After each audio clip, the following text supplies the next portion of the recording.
नमस्कार। तो चुनावी माहौल फिर से गर्मा गया है और देश में एक ही सवाल है जो सबकी जुबान पर है। तो चलिए आज इस पर थोड़ी बात करते हैं और देखते हैं कि ओपिनियन पोल्स के मुताबिक देश की सियासी नब्ज क्या कहती है। और वो सबसे बड़ा सवाल यही है, कौन बनेगा अगला कप्तान।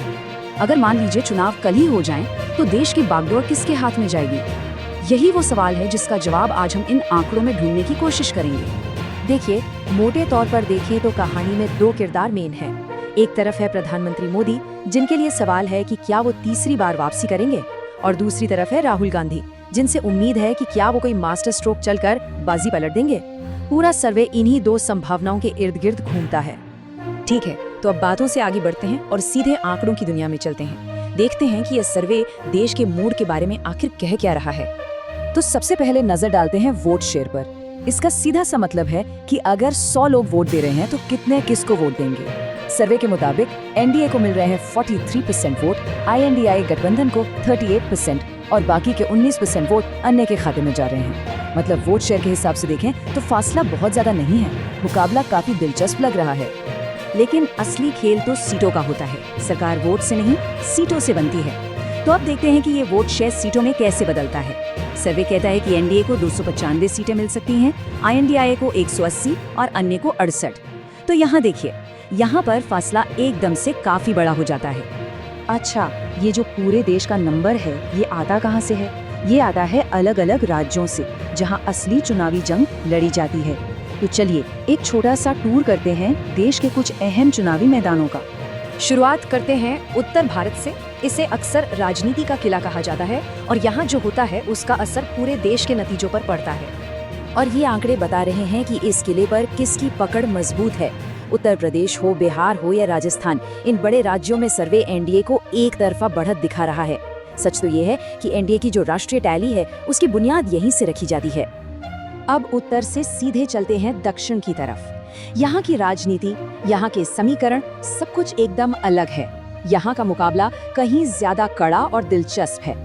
और ये नंबर्स देखिए, ये उत्तर और दक्षिण की कहानी का फर्क साफ साफ बताते हैं। तमिलनाडु और केरल में आईएनडीए गठबंधन का दबदबा दिख रहा है, तो कर्नाटक में फाइट थोड़ी क्लोज है।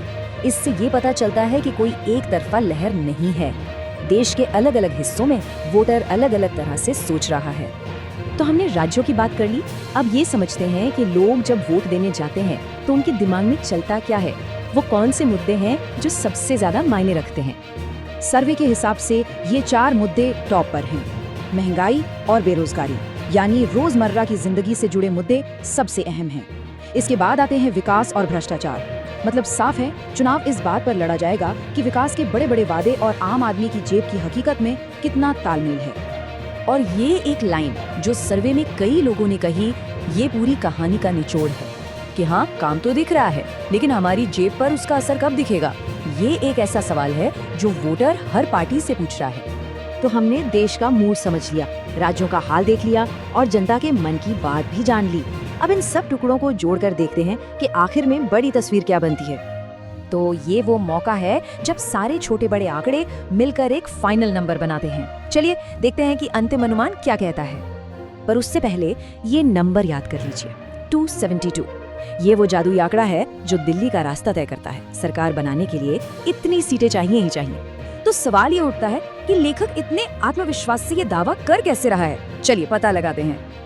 अब इतना बड़ा दावा, इतना कॉन्फिडेंस आ कहां से रहा है। जरा इस एक कोट पर नजर डालिए जो लेख में दिया गया है। ये सिर्फ एक विश्लेषण नहीं है, ये एक ऐलान जैसा लगता है। इससे पता चलता है कि लेखक चुनावी माहौल को किस नजर से देख रहा है। चलिए शुरू करते हैं भारत के दिल मध्य प्रदेश से। यहाँ दांव पर है 29 सीटें और इस लेख के हिसाब से तो यहाँ कोई टक्कर ही नहीं है। तो मध्य प्रदेश के लिए भविष्यवाणी क्या है? एकदम साफ, 29 में से 29 सीटें एनडीए को। लेख के मुताबिक विपक्ष का खाता भी नहीं खुलेगा। ये तो पूरी तरह से एक तरफा जीत का दावा है।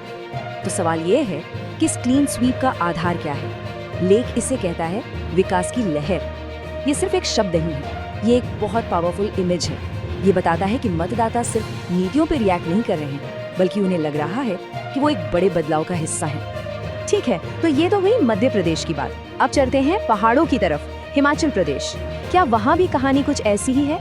यहाँ 4 सीटें हैं और भविष्यवाणी यहाँ भी उतनी ही जबरदस्त है। और हाँ, यहाँ भी पैटर्न बिल्कुल वैसा ही दोहराया गया है। लेख की भविष्यवाणी के हिसाब से हिमाचल की चारों सीटें एनडीए के खाते में जाती दिख रही हैं। विपक्ष के लिए कोई जगह नहीं। देखिए, ये लेख सिर्फ नंबरों का खेल नहीं बता रहा है, ये माहौल की भी बात कर रहा है। हिमाचल के बारे में कहा गया है कि वहाँ की वादियों में सबसे ऊंची गूंज एनडीए के कैंपेन की ही है। इसी से पता चलता है कि लेखक को क्यों लग रहा है कि हवा एक ही तरफ बह रही है। चलिए अब देश के दूसरे हिस्से में चलते हैं, नॉर्थ ईस्ट। क्या ये जो पैटर्न हमने देखा वो नागालैंड और सिक्किम जैसे छोटे लेकिन स्ट्रेटेजिकली बहुत जरूरी राज्यों में भी दिखेगा? और कहानी यहाँ भी नहीं बदलती।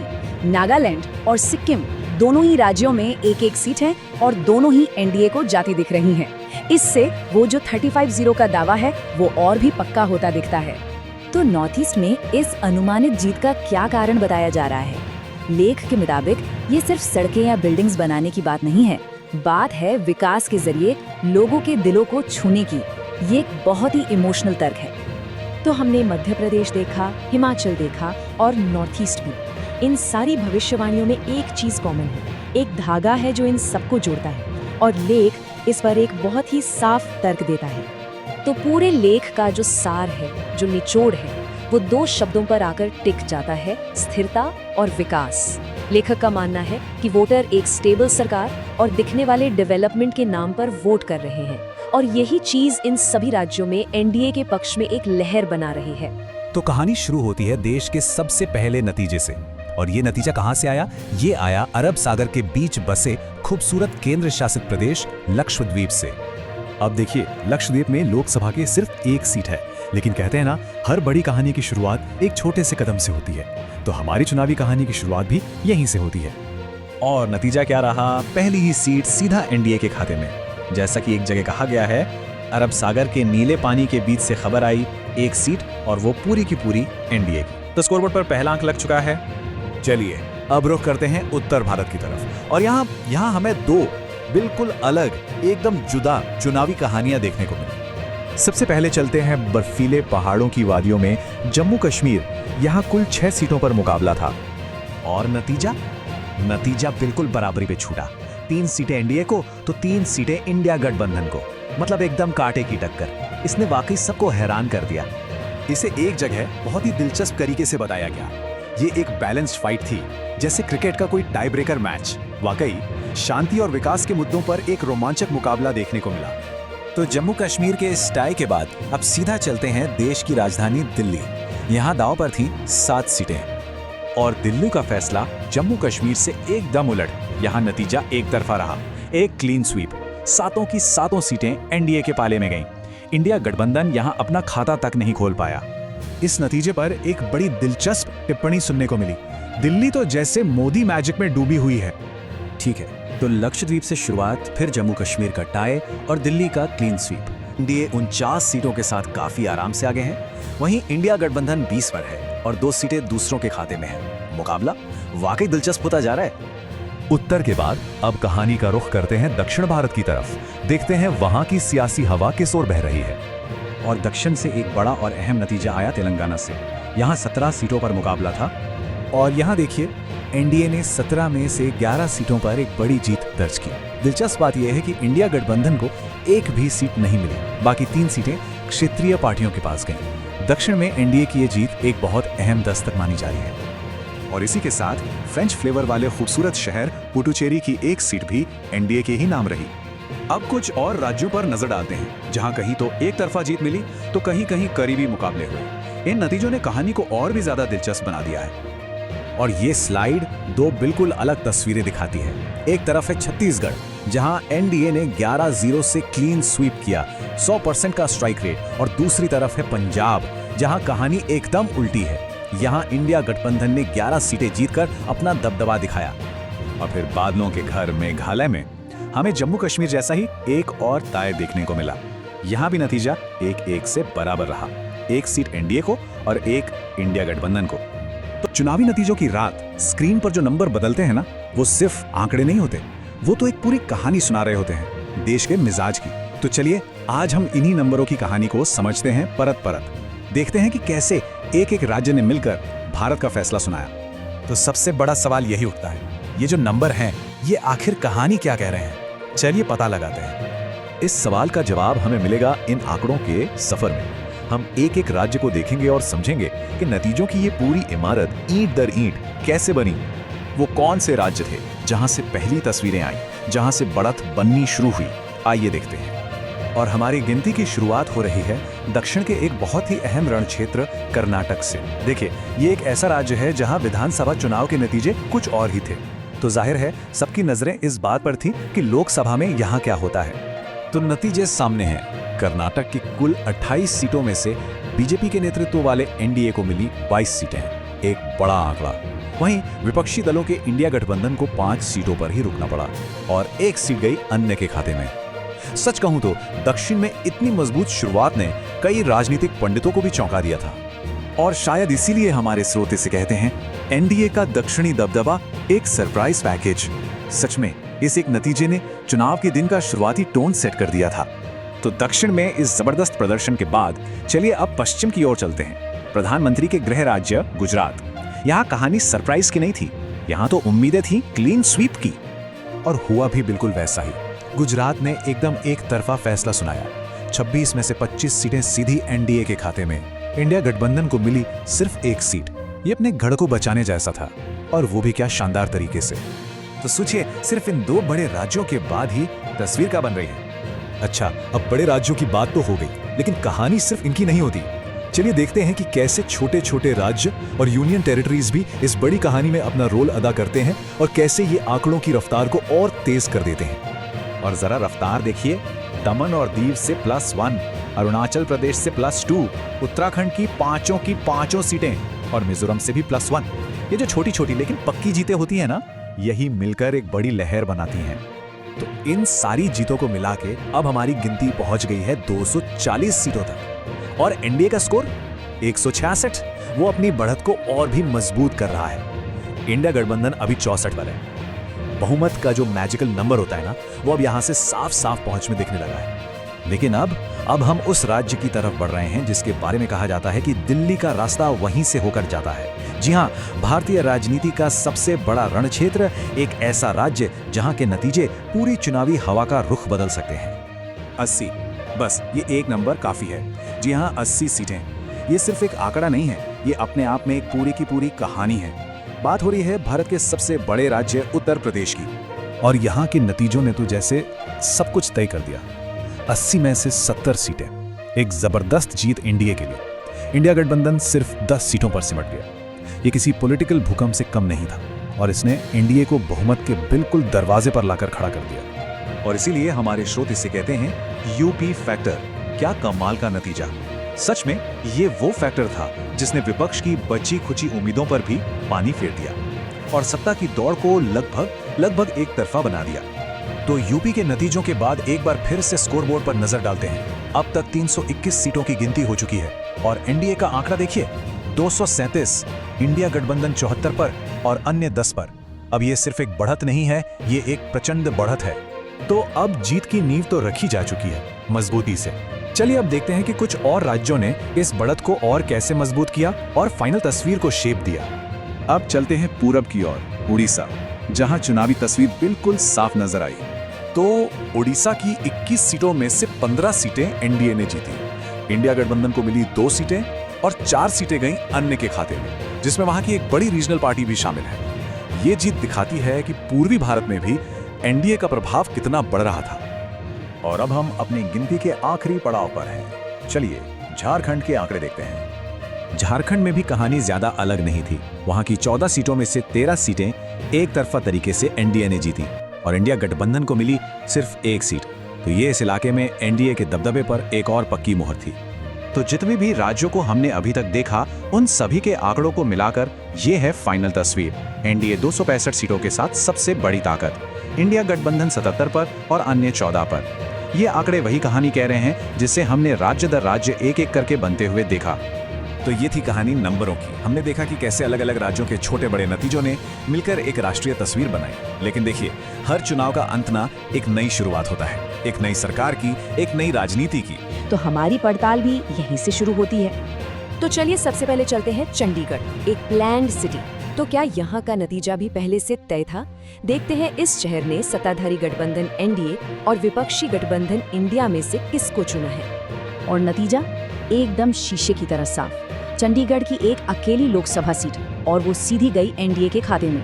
इंडिया गठबंधन या किसी और को यहाँ कोई मौका नहीं मिला। ये एक छोटी जीत हो सकती है, लेकिन दिन की शुरुआत के लिए एक मजबूत मनोवैज्ञानिक बढ़त है।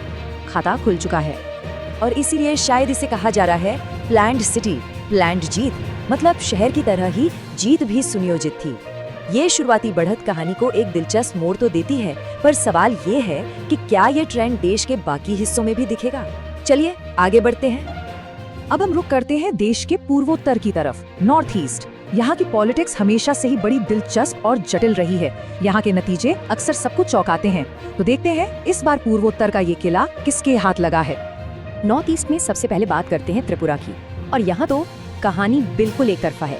एनडीए के लिए एक जबरदस्त क्लीन स्वीप, विपक्ष को कोई मौका ही नहीं दिया। त्रिपुरा में 2 लोकसभा सीटें हैं और दोनों की दोनों सीधा एनडीए के पास गईं। इंडिया अलायंस यहाँ अपना खाता तक नहीं खोल पाया।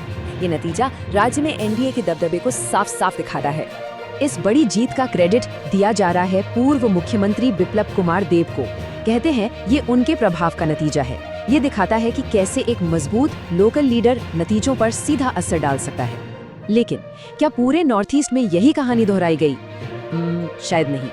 त्रिपुरा से एकदम अलग कहानी है मणिपुर की। यहाँ का जनादेश बिल्कुल बटा हुआ है और ये नतीजा कहीं ना कहीं राज्य के अंदर के तनाव और सामाजिक विभाजन को भी दिखाता है। देखिए ये कितना दिलचस्प है।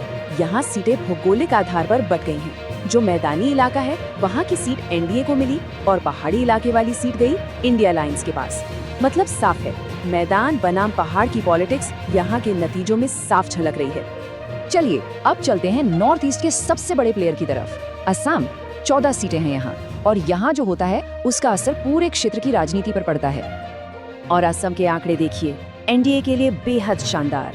कुल 14 में से 12 सीटें। इंडिया अलायंस बस 2 सीटों पर सिमट गया। ये एक बहुत बड़ी जीत है जो दिखाती है कि नॉर्थ ईस्ट में एनडीए की पकड़ कितनी मजबूत है।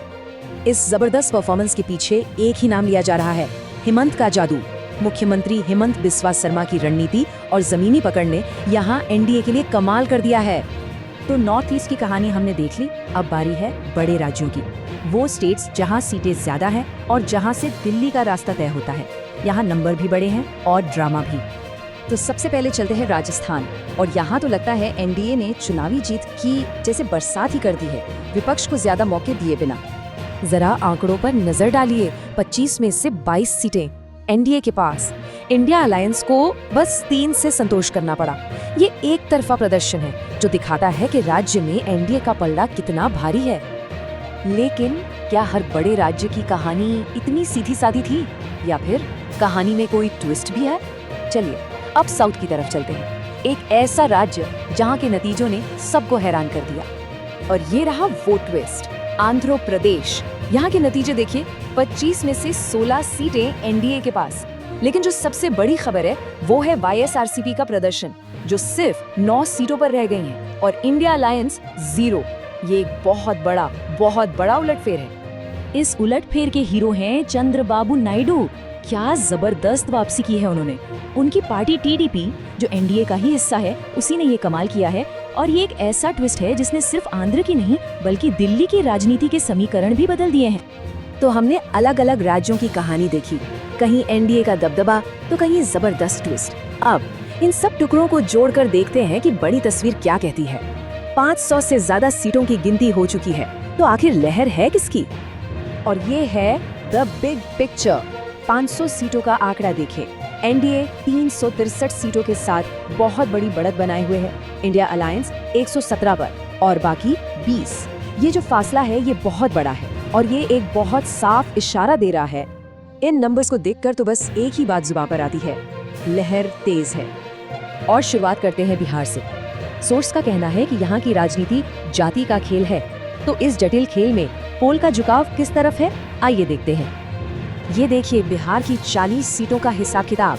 पोल का मानना है कि एनडीए यहाँ लगभग क्लीन स्वीप कर सकता है 35 सीटों के साथ, और इंडिया गठबंधन के लिए सिर्फ 5 सीटें। ये तो वाकई एक तरफा बढ़त दिख रही है। और इतनी बड़ी बढ़त की वजह क्या है? सोर्स के मुताबिक इसका क्रेडिट सीधे सीधे नीतीश मोदी जोड़ी के जादू को जा रहा है। अच्छा, बिहार के बाद अब रुक करते हैं महाराष्ट्र का। सोर्स इसे मराठी मणि कह रहा है और यहाँ के आंकड़े भी एनडीए के टोटल में एक बड़ा हिस्सा जोड़ रहे हैं। और महाराष्ट्र में भी कहानी कुछ कुछ वैसी ही है। 48 में से 41 सीटों पर एनडीए की जीत का अनुमान है, जो इसे एनडीए के लिए एक और बहुत बड़ा किला बनाता है। और यहाँ जीत का सेहरा किसके सर बांधा जा रहा है? सोर्स के हिसाब से ये शिंदे फडणवीस का कमाल है। यानी पोल का इशारा है कि स्थानीय नेतृत्व का असर राष्ट्रीय नतीजों पर साफ साफ दिख रहा है। लेकिन क्या ये पूरी कहानी सिर्फ एक तरफा है? जी नहीं। पोल के मुताबिक देश का एक हिस्सा ऐसा भी है जो विपक्ष का एक मजबूत दक्षिणी गढ़ बना हुआ है। हम बात कर रहे हैं तमिलनाडु की। सोर्स इसे विपक्ष का द्रविड़ गढ़ बता रहा है और यहाँ चुनावी हवा का रुख बिल्कुल ही बदला हुआ नजर आता है। और ये आंकड़े इस बात की गवाही देते हैं। यहाँ तो देखिए, पासा ही पूरी तरह पलट गया है। 39 में से 29 सीटें इंडिया गठबंधन के खाते में जाती दिख रही हैं, जबकि एनडीए दहाई के आंकड़े तक भी नहीं पहुंच रहा। तो इस दक्षिणी किले में विपक्ष की ताकत का राज क्या है? सोर्स के अनुसार ये है डीएमके का दबदबा, जो इसे विपक्ष के लिए एक मजबूत किला बना रहा है। तो अब इस स्लाइड पे देखिए, एक ही पोल के अंदर दो बिल्कुल अलग अलग कहानियां। एक तरफ महाराष्ट्र, एनडीए का किला, दूसरी तरफ तमिलनाडु, इंडिया गठबंधन का गढ़। यही तो हमारे देश की क्षेत्रीय राजनीति की जटिलता को दिखाता है। अच्छा, तो इन अलग अलग राज्यों की तस्वीरों को जोड़कर 543 सीटों की पूरी पहेली आखिर सुलझती कैसे है? चलिए अब वो देखते हैं। इस पूरी तस्वीर को बनाने में कुछ और राज्य और केंद्र शासित प्रदेश भी अपनी भूमिका निभा रहे हैं। यहाँ भी पोल एनडीए के लिए लगभग क्लीन स्वीप का अनुमान लगा रहा है, जैसा कि हरियाणा और इन दूसरे क्षेत्रों में दिख रहा है। और जब इन सभी राज्यों के आंकड़े जुड़ते हैं तो हम घूम फिर के वापस उसी नंबर पर आ जाते हैं जहां से हमने बात शुरू की थी। पोल का अंतिम निष्कर्ष एनडीए 400 पार। ये चार्ट साफ दिखा रहा है कि वो बड़ा आंकड़ा बना कैसे। लेकिन इन सब आंकड़ों के बाद सबसे जरूरी सवाल आता है, क्या हमें इसे अंतिम नतीजा मान लेना चाहिए? चलिए अब अनुमान और हकीकत के फर्क को समझते हैं। तो क्या इसका मतलब ये है कि नतीजा अब तय हो चुका है? इसका जवाब खुद पोल करने वाले ही देते हैं। उनका नोट साफ है, ये ओपिनियन पोल पर आधारित अनुमान है, असली वोट जनता का। और यही तो लोकतंत्र की सबसे बड़ी खूबी है ना? तो बस हम आपको इसी एक सवाल के साथ छोड़े जाते हैं, जनता का असली फैसला क्या होगा? ओपिनियन पोल तो हवा का रुख बताते हैं, लेकिन अंतिम फैसला तो हमेशा जनता के हाथ में ही होता है। नमस्कार। तो चुनावी माहौल फिर से गर्मा गया है और देश में एक ही सवाल है जो सबकी जुबान पर है। तो चलिए आज इस पर थोड़ी बात करते हैं और देखते हैं कि ओपिनियन पोल्स के मुताबिक देश की सियासी नब्ज क्या कहती है। और वो सबसे बड़ा सवाल यही है, कौन बनेगा अगला कप्तान? अगर मान लीजिए चुनाव कल ही हो जाएं, तो देश की बागडोर किसके हाथ में जाएगी? यही वो सवाल है जिसका जवाब आज हम इन आंकड़ों में ढूंढने की कोशिश करेंगे। देखिए, मोटे तौर पर देखें तो कहानी में दो किरदार मेन हैं। एक तरफ है प्रधानमंत्री मोदी, जिनके लिए सवाल है कि क्या वो तीसरी बार वापसी करेंगे, और दूसरी तरफ है राहुल गांधी, जिनसे उम्मीद है कि क्या वो कोई मास्टर स्ट्रोक चलकर बाजी पलट देंगे। पूरा सर्वे इन्हीं दो संभावनाओं के इर्द गिर्द घूमता है। ठीक है, तो अब बातों से आगे बढ़ते हैं और सीधे आंकड़ों की दुनिया में चलते हैं। देखते हैं कि यह सर्वे देश के मूड के बारे में आखिर कह क्या रहा है। तो सबसे पहले नजर डालते हैं वोट शेयर पर। इसका सीधा सा मतलब है कि अगर 100 लोग वोट दे रहे हैं तो कितने किसको वोट देंगे। सर्वे के मुताबिक एनडीए को मिल रहे हैं 43% वोट, आईएनडीआई गठबंधन को 38% और बाकी के 19% वोट अन्य के खाते में जा रहे हैं। मतलब वोट शेयर के हिसाब से देखें तो फासला बहुत ज्यादा नहीं है, मुकाबला काफी दिलचस्प लग रहा है। लेकिन असली खेल तो सीटों का होता है। सरकार वोट से नहीं, सीटों से बनती है। तो अब देखते हैं कि ये वोट शेयर सीटों में कैसे बदलता है। सर्वे कहता है कि एनडीए को 295 सीटें मिल सकती हैं, आईएनडीआई को 180 और अन्य को 68। तो यहाँ देखिए, यहाँ पर फासला एकदम से काफी बड़ा हो जाता है। अच्छा, ये जो पूरे देश का नंबर है, ये आता कहाँ से है? ये आता है अलग अलग राज्यों से, जहाँ असली चुनावी जंग लड़ी जाती है। तो चलिए एक छोटा सा टूर करते हैं देश के कुछ अहम चुनावी मैदानों का।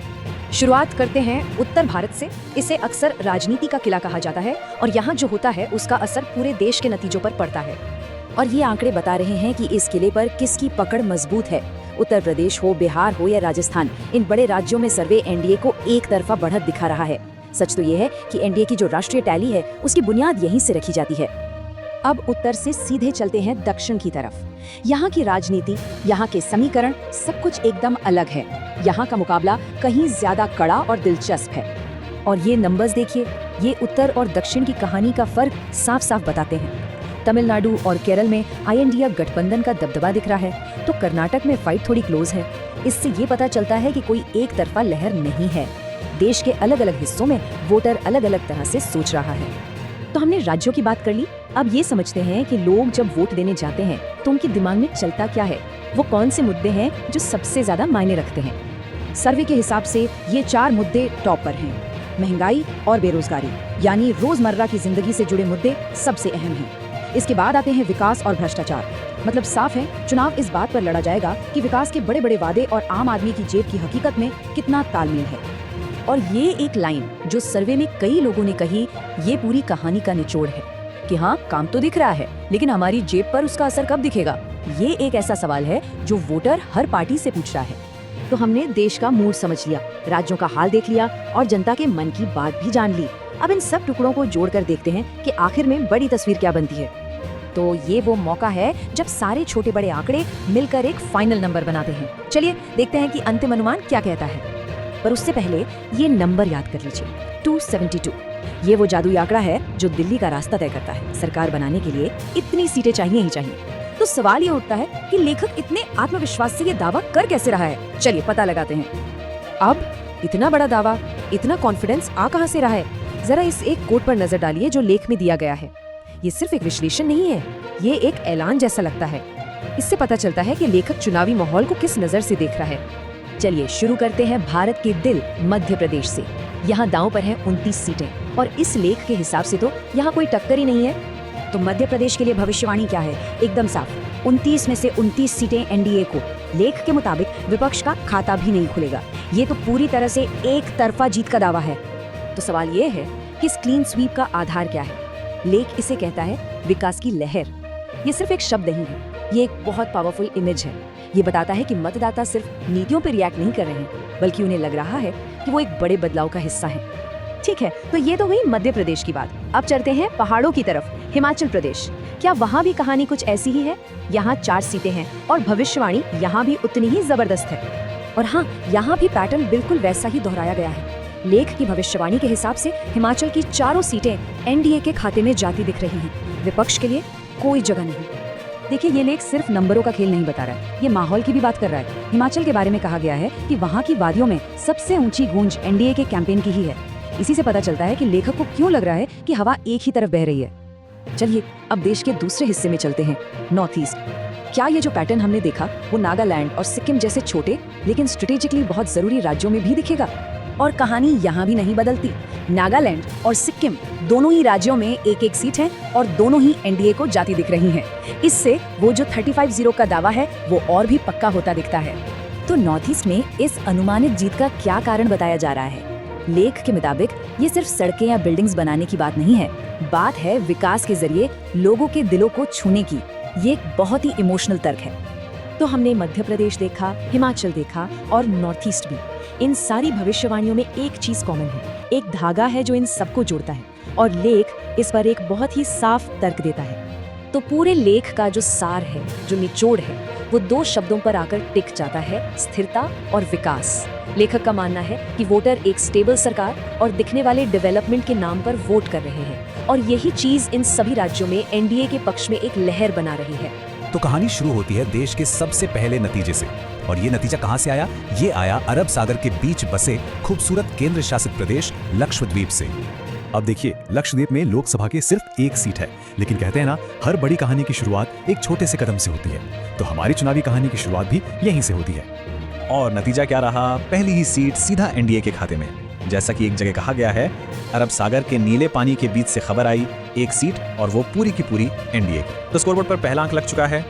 चलिए अब रुख करते हैं उत्तर भारत की तरफ। और यहाँ हमें 2 बिल्कुल अलग, एकदम जुदा चुनावी कहानियां देखने को मिली। सबसे पहले चलते हैं बर्फीले पहाड़ों की वादियों में जम्मू कश्मीर। यहाँ कुल 6 सीटों पर मुकाबला था और नतीजा बिल्कुल बराबरी पे छूटा। 3 सीटें NDA को तो 3 सीटें इंडिया गठबंधन को। मतलब एकदम कांटे की टक्कर। इसने वाकई सबको हैरान कर दिया। इसे एक जगह बहुत ही दिलचस्प तरीके से बताया गया। ये एक बैलेंस्ड फाइट थी, जैसे क्रिकेट का कोई टाई ब्रेकर मैच। वाकई शांति और विकास के मुद्दों पर एक रोमांचक मुकाबला देखने को मिला। तो जम्मू कश्मीर के इस टाई के बाद अब सीधा चलते हैं देश की राजधानी दिल्ली। यहाँ दांव पर थीं 7 सीटें। और दिल्ली का फैसला जम्मू कश्मीर से एकदम उलट। यहाँ नतीजा एक तरफा रहा, एक क्लीन स्वीप। सातों की सातों सीटें एनडीए के पाले में गईं। इंडिया गठबंधन यहाँ अपना खाता तक नहीं खोल पाया। इस नतीजे पर एक बड़ी दिलचस्प टिप्पणी सुनने को मिली। दिल्ली तो जैसे मोदी मैजिक में डूबी हुई है। ठीक है, तो लक्षद्वीप से शुरुआत, फिर जम्मू कश्मीर का टाई और दिल्ली का क्लीन स्वीप। एनडीए 49 सीटों के साथ काफी आराम से आगे हैं। वहीं इंडिया गठबंधन 20 पर है और 2 सीटें दूसरों के खाते में है। मुकाबला वाकई दिलचस्प होता जा रहा है। उत्तर के बाद अब कहानी का रुख करते हैं दक्षिण भारत की तरफ। देखते हैं वहां की सियासी हवा किस ओर बह रही है। और दक्षिण से एक बड़ा और अहम नतीजा आया तेलंगाना से। यहाँ 17 सीटों पर मुकाबला था और यहाँ देखिए एनडीए ने 17 में से 11 सीटों पर एक बड़ी जीत दर्ज की। दिलचस्प बात यह है कि इंडिया गठबंधन को एक भी सीट नहीं मिली। बाकी 3 सीटें क्षेत्रीय पार्टियों के पास गईं। दक्षिण में एनडीए की ये जीत एक बहुत अहम दस्तक मानी जा रही है। और इसी के साथ फ्रेंच फ्लेवर वाले खूबसूरत शहर पुडुचेरी की एक सीट भी एनडीए के ही नाम रही। अब कुछ और राज्यों पर नजर डालते हैं, जहां कहीं तो एक तरफा जीत मिली तो कहीं कहीं करीबी मुकाबले हुए। इन नतीजों ने कहानी को और भी ज्यादा दिलचस्प बना दिया है। और ये स्लाइड 2 बिल्कुल अलग तस्वीरें दिखाती है। एक तरफ है छत्तीसगढ़, जहां एनडीए ने 11-0 से क्लीन स्वीप किया, 100% का स्ट्राइक रेट, और दूसरी तरफ है पंजाब, जहां कहानी एकदम उल्टी है। यहां इंडिया गठबंधन ने 11 सीटें जीतकर अपना दबदबा दिखाया। और फिर बादलों के घर मेघालय में हमें जम्मू कश्मीर जैसा ही एक और ताय देखने को मिला। यहाँ भी नतीजा 1-1 से बराबर रहा। 1 सीट एनडीए को और 1 इंडिया गठबंधन को। तो चुनावी नतीजों की रात स्क्रीन पर जो नंबर बदलते हैं ना, वो सिर्फ आंकड़े नहीं होते, वो तो एक पूरी कहानी सुना रहे होते हैं, देश के मिजाज की। तो चलिए आज हम इन्हीं नंबरों की कहानी को समझते हैं परत परत। देखते हैं कि कैसे एक एक राज्य ने मिलकर भारत का फैसला सुनाया। तो सबसे बड़ा सवाल यही उठता है, ये जो नंबर हैं, ये आखिर कहानी क्या कह रहे हैं? चलिए पता लगाते हैं। इस सवाल का जवाब हमें मिलेगा इन आंकड़ों के सफर में। हम एक एक राज्य को देखेंगे और समझेंगे कि नतीजों की ये पूरी इमारत ईंट दर ईंट कैसे बनी। वो कौन से राज्य थे जहां से पहली तस्वीरें आई, जहां से बढ़त बननी शुरू हुई? आइए देखते हैं। और हमारी गिनती की शुरुआत हो रही है दक्षिण के एक बहुत ही अहम रण क्षेत्र कर्नाटक से। देखिए, ये एक ऐसा राज्य है जहां विधानसभा चुनाव के नतीजे कुछ और ही थे। तो जाहिर है सबकी नजरें इस बात पर थी कि लोकसभा में यहाँ क्या होता है। तो नतीजे सामने हैं। कर्नाटक की कुल 28 सीटों में से बीजेपी के नेतृत्व वाले एनडीए को मिली 22 सीटें, एक बड़ा आंकड़ा। वहीं विपक्षी दलों के इंडिया गठबंधन को 5 सीटों पर ही रुकना पड़ा और 1 सीट गई अन्य के खाते में। सच कहूं तो दक्षिण में इतनी मजबूत शुरुआत ने कई राजनीतिक पंडितों को भी चौंका दिया था। और शायद इसीलिए हमारे श्रोते से कहते हैं, एनडीए का दक्षिणी दबदबा एक सरप्राइज पैकेज। सच में इस एक नतीजे ने चुनाव के दिन का शुरुआती टोन सेट कर दिया था। तो दक्षिण में इस जबरदस्त प्रदर्शन के बाद चलिए अब पश्चिम की ओर चलते हैं। प्रधानमंत्री के गृह राज्य गुजरात। यहाँ कहानी सरप्राइज की नहीं थी, यहाँ तो उम्मीदें थी क्लीन स्वीप की। और हुआ भी बिल्कुल वैसा ही। गुजरात ने एकदम एक तरफा फैसला सुनाया। 26 में से 25 सीटें सीधी एनडीए के खाते में। इंडिया गठबंधन को मिली सिर्फ 1 सीट। ये अपने गढ़ को बचाने जैसा था, और वो भी क्या शानदार तरीके से। तो सोचिए, सिर्फ इन 2 बड़े राज्यों के बाद ही तस्वीर क्या बन रही है। अच्छा, अब बड़े राज्यों की बात तो हो गई, लेकिन कहानी सिर्फ इनकी नहीं होती। चलिए देखते हैं कि कैसे छोटे छोटे राज्य और यूनियन टेरिटरीज भी इस बड़ी कहानी में अपना रोल अदा करते हैं और कैसे ये आंकड़ों की रफ्तार को और तेज कर देते हैं। और जरा रफ्तार देखिए, दमन और दीव से +1, अरुणाचल प्रदेश से +2, उत्तराखंड की पांचों सीटें और मिजोरम से भी +1। ये जो छोटी छोटी लेकिन पक्की जीतें होती हैं ना, यही मिलकर एक बड़ी लहर बनाती हैं। तो इन सारी जीतों को मिला के अब हमारी गिनती पहुंच गई है 240 सीटों तक। और एनडीए का स्कोर 166। वो अपनी बढ़त को और भी मजबूत कर रहा है। इंडिया गठबंधन अभी 64 पर है। बहुमत का जो मैजिकल नंबर होता है ना, वो अब यहां से साफ साफ पहुंच में दिखने लगा है। लेकिन अब हम उस राज्य की तरफ बढ़ रहे हैं जिसके बारे में कहा जाता है कि दिल्ली का रास्ता वहीं से होकर जाता है। जी हां, भारतीय राजनीति का सबसे बड़ा रण क्षेत्र, एक ऐसा राज्य जहां के नतीजे पूरी चुनावी हवा का रुख बदल सकते हैं। 80, बस ये एक नंबर काफी है। जी हाँ, 80 सीटें। ये सिर्फ एक आंकड़ा नहीं है, ये अपने आप में एक पूरी की पूरी कहानी है। बात हो रही है भारत के सबसे बड़े राज्य उत्तर प्रदेश की।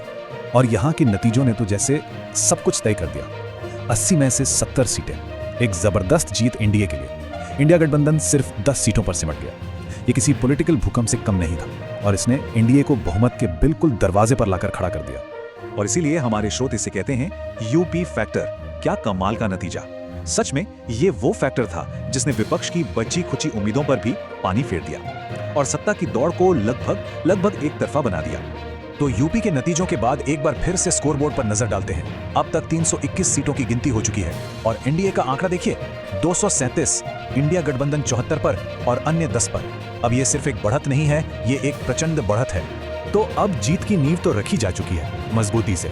चलिए अब देखते हैं कि कुछ और राज्यों ने इस बढ़त को और कैसे मजबूत किया और फाइनल तस्वीर को शेप दिया। अब चलते हैं पूरब की ओर, उड़ीसा, जहां चुनावी तस्वीर बिल्कुल साफ नजर आई।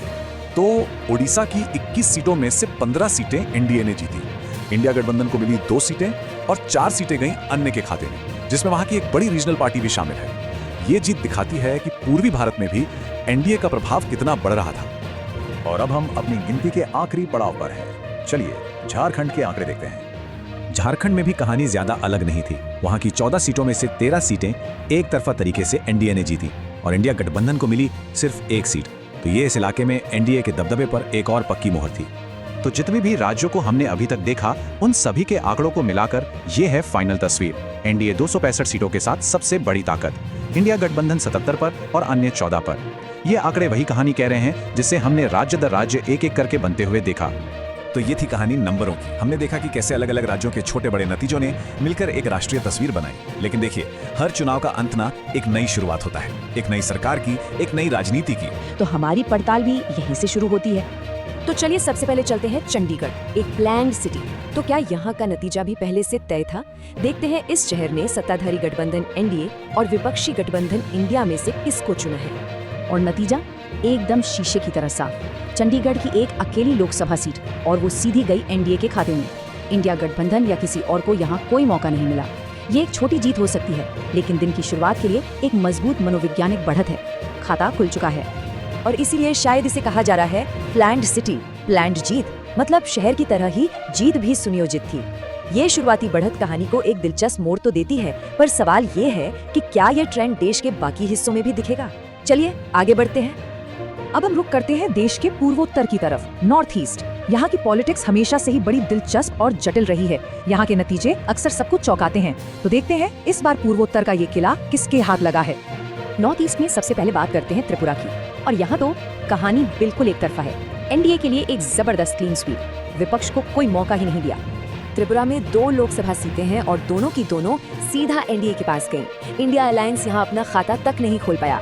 ये नतीजा राज्य में एनडीए के दबदबे को साफ साफ दिखाता है। इस बड़ी जीत का क्रेडिट दिया जा रहा है पूर्व मुख्यमंत्री बिप्लब कुमार देब को। कहते हैं ये उनके प्रभाव का नतीजा है। ये दिखाता है कि कैसे एक मजबूत लोकल लीडर नतीजों पर सीधा असर डाल सकता है। लेकिन क्या पूरे नॉर्थ ईस्ट में यही कहानी दोहराई गई? शायद नहीं।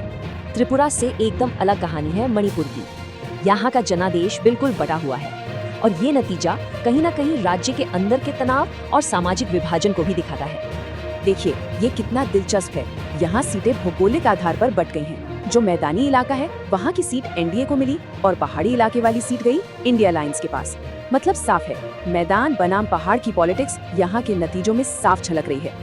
चलिए अब चलते हैं नॉर्थ ईस्ट के सबसे बड़े प्लेयर की तरफ, असम।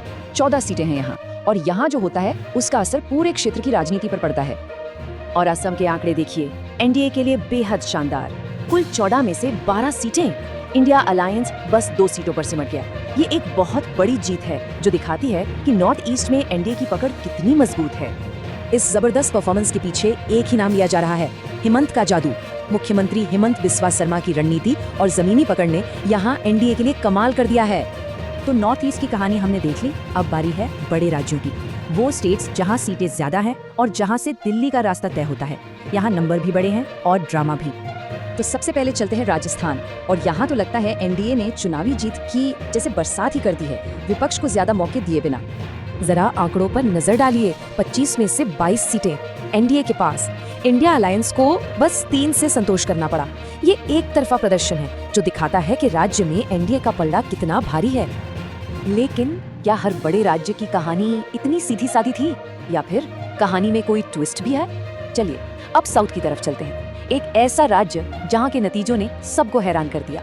और ये रहा वो ट्विस्ट, आंध्र प्रदेश। यहाँ के नतीजे देखिए, 25 में से 16 सीटें एनडीए के पास। लेकिन जो सबसे बड़ी खबर है वो है वाईएसआरसीपी का प्रदर्शन, जो सिर्फ 9 सीटों पर रह गई हैं, और इंडिया अलायंस 0। ये एक बहुत बड़ा उलटफेर है। इस उलटफेर के हीरो हैं चंद्रबाबू नायडू। क्या जबरदस्त वापसी की है उन्होंने। उनकी पार्टी टीडीपी, जो एनडीए का ही हिस्सा है, उसी ने ये कमाल किया है। और ये एक ऐसा ट्विस्ट है जिसने सिर्फ आंध्र की नहीं बल्कि दिल्ली की राजनीति के समीकरण भी बदल दिए हैं। तो हमने अलग अलग राज्यों की कहानी देखी, कहीं एनडीए का दबदबा तो कहीं जबरदस्त ट्विस्ट। अब इन सब टुकड़ों को जोड़कर देखते हैं कि बड़ी तस्वीर क्या कहती है। 500 से ज्यादा सीटों की गिनती हो चुकी है, तो आखिर लहर है किसकी? और ये है द बिग पिक्चर। 500 सीटों का आंकड़ा देखें। एनडीए 363 सीटों के साथ बहुत बड़ी बढ़त बनाए हुए है। इंडिया अलायंस 117 पर और बाकी 20। ये जो फासला है ये बहुत बड़ा है और ये एक बहुत साफ इशारा दे रहा है। इन नंबर्स को देखकर तो बस एक ही बात जुबान पर आती है, लहर तेज है। और शुरुआत करते हैं बिहार से। सोर्स का कहना है कि यहाँ की राजनीति जाति का खेल है। तो इस जटिल खेल में पोल का झुकाव किस तरफ है, आइए देखते हैं। ये देखिए बिहार की 40 सीटों का हिसाब किताब। पोल का मानना है कि एनडीए यहाँ लगभग क्लीन स्वीप कर सकता है 35 सीटों के साथ और इंडिया गठबंधन के लिए सिर्फ 5 सीटें। ये तो वाकई एक तरफा बढ़त दिख रही है। और इतनी बड़ी बढ़त की वजह क्या है? सोर्स के मुताबिक इसका क्रेडिट सीधे सीधे नीतीश मोदी जोड़ी के जादू को जा रहा है। अच्छा, बिहार के बाद अब रुक करते हैं महाराष्ट्र का। सोर्स इसे मराठी मणि कह रहा है और यहाँ के आंकड़े भी एनडीए के टोटल में एक बड़ा हिस्सा जोड़ रहे हैं। और महाराष्ट्र में भी कहानी कुछ कुछ वैसी ही है। 48 में से 41 सीटों पर एनडीए की जीत का अनुमान है, जो इसे एनडीए के लिए एक और बहुत बड़ा किला बनाता है। और यहाँ जीत का सेहरा किसके सर बांधा जा रहा है? सोर्स के हिसाब से ये शिंदे फडणवीस का कमाल है। यानी पोल का इशारा है कि स्थानीय नेतृत्व का असर राष्ट्रीय नतीजों पर साफ साफ दिख रहा है। लेकिन क्या ये पूरी कहानी सिर्फ एक तरफा है? जी नहीं। पोल के मुताबिक देश का एक हिस्सा ऐसा भी है जो विपक्ष का एक मजबूत दक्षिणी गढ़ बना हुआ है। हम बात कर रहे हैं तमिलनाडु की। सोर्स इसे विपक्ष का द्रविड़ गढ़ बता रहा है और यहाँ चुनावी हवा का रुख बिल्कुल ही बदला हुआ नजर आता है। और ये आंकड़े इस बात की गवाही देते हैं। यहाँ तो देखिए पासा ही पूरी तरह पलट गया है। 39 में से 29 सीटें इंडिया गठबंधन के खाते में जाती दिख रही हैं, जबकि एनडीए दहाई के आंकड़े तक भी नहीं पहुंच रहा। तो इस दक्षिणी किले में विपक्ष की ताकत का राज क्या है? सोर्स के अनुसार ये है डीएमके का दबदबा, जो इसे विपक्ष के लिए एक मजबूत किला बना रहा है। तो अब इस स्लाइड पे देखिए, एक ही पोल के अंदर दो बिल्कुल अलग अलग कहानियां। एक तरफ महाराष्ट्र, एनडीए का किला, दूसरी तरफ तमिलनाडु, इंडिया गठबंधन का गढ़। यही तो हमारे देश की क्षेत्रीय राजनीति की जटिलता को दिखाता है। अच्छा, तो इन अलग अलग राज्यों की तस्वीरों को जोड़कर 543 सीटों की पूरी पहेली आखिर सुलझती कैसे है? चलिए अब वो देखते हैं। इस पूरी तस्वीर को बनाने में कुछ और राज्य और केंद्र शासित प्रदेश भी अपनी भूमिका निभा रहे हैं। यहाँ भी पोल एनडीए के लिए लगभग क्लीन स्वीप का अनुमान लगा रहा है, जैसा कि हरियाणा और इन दूसरे क्षेत्रों में दिख रहा है। और जब इन सभी राज्यों के आंकड़े जुड़ते हैं तो हम घूम फिर के वापस उसी नंबर पर आ जाते हैं जहां से हमने बात शुरू की थी। पोल का अंतिम निष्कर्ष एनडीए 400 पार। ये चार्ट साफ दिखा रहा है कि वो बड़ा आंकड़ा बना कैसे। लेकिन इन सब आंकड़ों के बाद सबसे जरूरी सवाल आता है, क्या हमें इसे अंतिम नतीजा मान लेना चाहिए? चलिए अब अनुमान और हकीकत के फर्क को समझते हैं। तो क्या इसका मतलब ये है कि नतीजा अब तय हो चुका है? इसका जवाब खुद पोल करने वाले ही देते हैं। उनका नोट साफ है, ये ओपिनियन पोल पर आधारित अनुमान है, असली वोट जनता का। और यही तो लोकतंत्र की सबसे बड़ी खूबी है ना? तो बस हम आपको इसी एक सवाल के साथ छोड़े जाते हैं, जनता का असली फैसला क्या होगा? ओपिनियन पोल तो हवा का रुख बताते हैं, लेकिन अंतिम फैसला तो हमेशा जनता के हाथ में ही होता है।